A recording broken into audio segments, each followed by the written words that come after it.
I'm going to show you how to get started with Git and GitHub, and this means we're going to install a couple pieces of software and set up a new GitHub account and then walk through the workflow of creating a local repository where your code base is tracked with version control software, and then sharing that local repository with GitHub on the cloud so you can either let people use whatever you've developed or collaborate with people. All right, so the first thing we're going to do then is go to Git SCM, and you're going to download and install that software. And if you're working on Mac, it's just a little bit more involved, and you're going to have to use one of the package managers on the Mac, such as Homebrew, to install it. All right, so I'll leave it up to you to work through that. The second piece of software we're going to install is the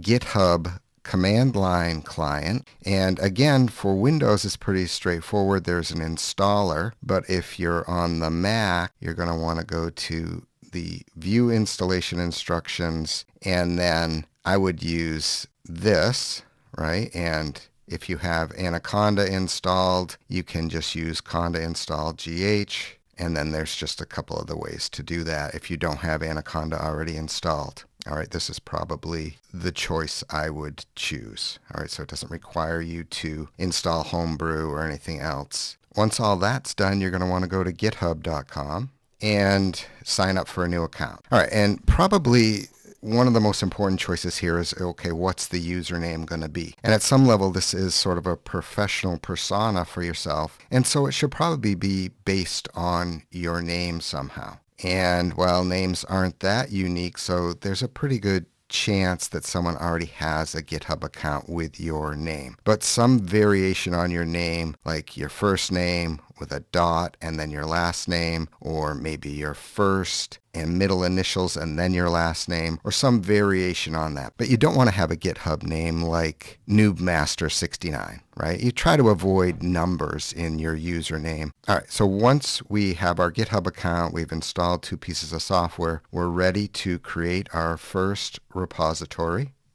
To do that, I'm going to search for Git, and I'm going to actually launch Git Bash. All right, so this is a command line interface. All right, and there's many ways to work with Git. Probably once you get going, you would be interacting with Git within your integrated development environment like VS Code or PyCharm or Cursor, but you can't do everything you might want to do in any of those environments. All right, so I'm not saying you have to work this way, but it's probably a good idea that you know how to work this way. And to work this way, not only are we working with Git, but we're going to use some command line commands. And the first one we're going to do is make a directory. All right, so in general, the workflow is we're going to make a directory, we're going to switch into that directory, we're going to create a file or files inside that directory, and then we're going to tell Git to start monitoring the directory so that anytime we make changes to the files, it knows about it, and then if for any reason we want to roll back any of those edits we made to files,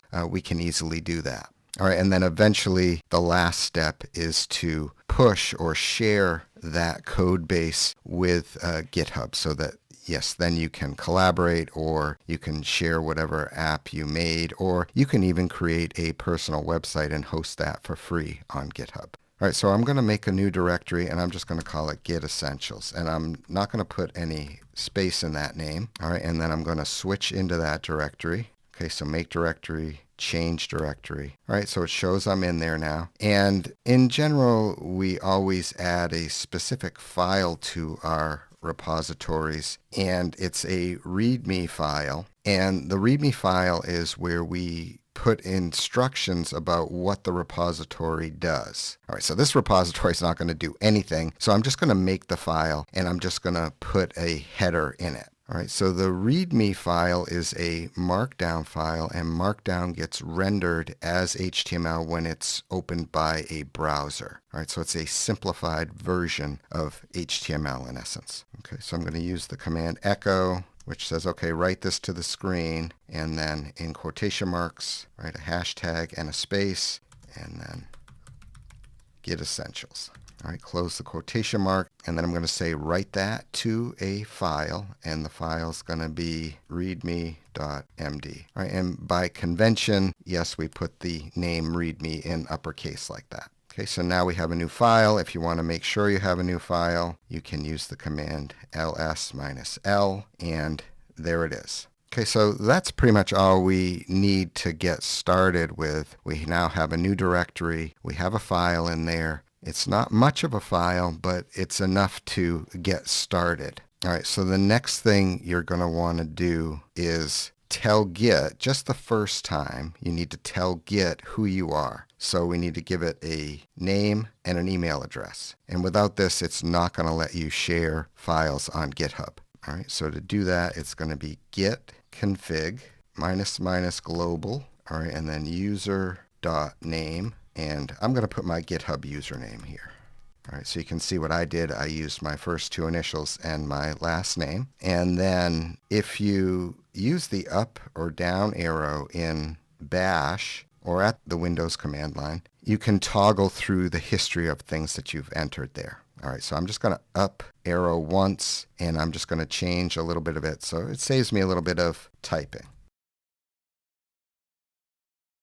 Okay, so that's done. We're now actually ready to start making this a Git repository and to track the files. All right, before I do that, I'm going to make a place to push these files to on GitHub. All right, so you should have set up your GitHub account, logged in there. Okay, and you should see something like this, but okay, yours is going to look a little different than mine. Obviously, I have a lot of repositories, and you should not have any. To add one, I'm just going to click Create New, and then Repository. And then I'm just going to give it a name, and yes, I'll call it Git Essentials. All right, so it's going to want this to be unique to your account, and it's checking and showing that, yes, you can do that because you haven't done it before. And then I'm going to accept all the other defaults. There's no real good reason here to make this private. All right, if you make it private, then only people who have access to your repository, and that means you have to give them access, would be able to see it. And for the most part, we probably want these things to be generally available. All right, so I'll just create that. And every time I create a new repository, it kind of gives me instructions for how to proceed. All right, so I already actually did this first command. All right, and it's not recommended that you try to copy this and then, paste it into the bash or command line. We're going to do this line by line. All right, so I'm sort of here, Git init, and this is the step where it tells Git, okay, I want you to start keeping track of the files in this directory. So back at my command line then, I'm going to git init, and okay, doesn't do too much, but it says it's initialized, okay? And then it says to git add readme. All right, before I do that, I want to run this command, git status, and it shows as a file. You can see it's in red, and that means it's not being tracked right now by Git. In order for Git to start tracking it, you have to add it, and so that's why it has said git add. So we can either do exactly what it says, git add, and then the file name, or more often than not, you have several files that have changed or you've added, and so we can either use a -a here to add them all, or you can just use a dot here that says, okay, add everything in this directory. And that would include subdirectories if you have them. So I'll git add all, and then let's run git status again. And you can see, okay, now it's tracking it. It's in green. That's good. All right. And then the next thing it wants you to do is to commit these things. So commit means, oh, we've made some changes, and this is kind of a checkpoint, and it basically gives us a place to fall back to. All right, so typically when you're working with Git, you're making small changes and you're committing those changes. And then when you test it and find out that it doesn't quite work as expected, you can easily undo those changes. All right, I'm not going to show you how to do that here, but it's pretty straightforward. All right, and I will leave some instructions for this entire tutorial with instructions on how to roll back to previous commits if you need to. And I'll put a link to that README in the description of this video. Okay, so we're going to do what it says. It says git commit, and it says to just do -m, which means message. All right, I'm going to add something to it, and I'm going to say, okay, let's put this same message on all the files in this commit, even though there's only one. And you're going to want to make sure not to forget to at least put -m on your commits, because if you don't put -m, it's going to open a Vim text editor, which, if you've never seen that before, is a little bit confusing and not as easy to work with as just putting a simple text message here. All right, so we should put something relatively descriptive and short, and so all we did was add a readme, if you can spell it right. Okay, we'll run git status one more time.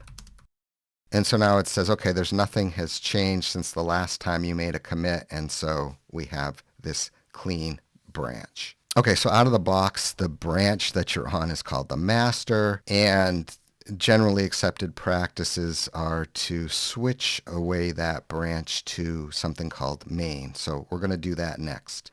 It's just going to be git branch and then the name. Okay, so now we're going to add the connection to the GitHub repository that I made, Git Essentials. And the GitHub repository names are case sensitive. Okay, so this one I'll copy and paste, right? But I'll just copy and paste this line just to save some typing. Control C there, switch back to my bash, and you cannot Control V here. I have to right click and paste.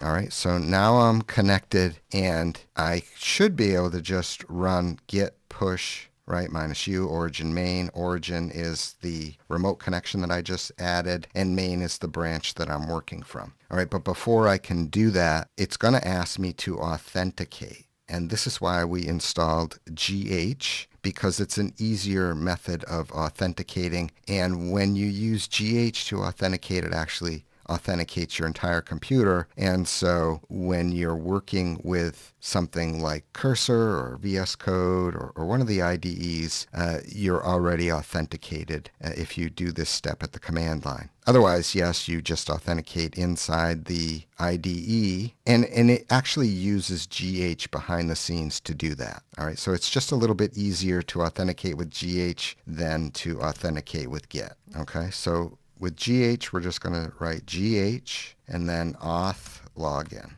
And mine's already authenticated, so I'm not going to go all the way through this, but I'll go through the steps, and I won't actually do the authentication again, though. All right, so you can see that, if I use my up and down arrows here, it switches between either authenticating on GitHub or other. So when we use Git, yes, we can share and collaborate with GitHub, but we can also share and collaborate with pretty much any other tool out there.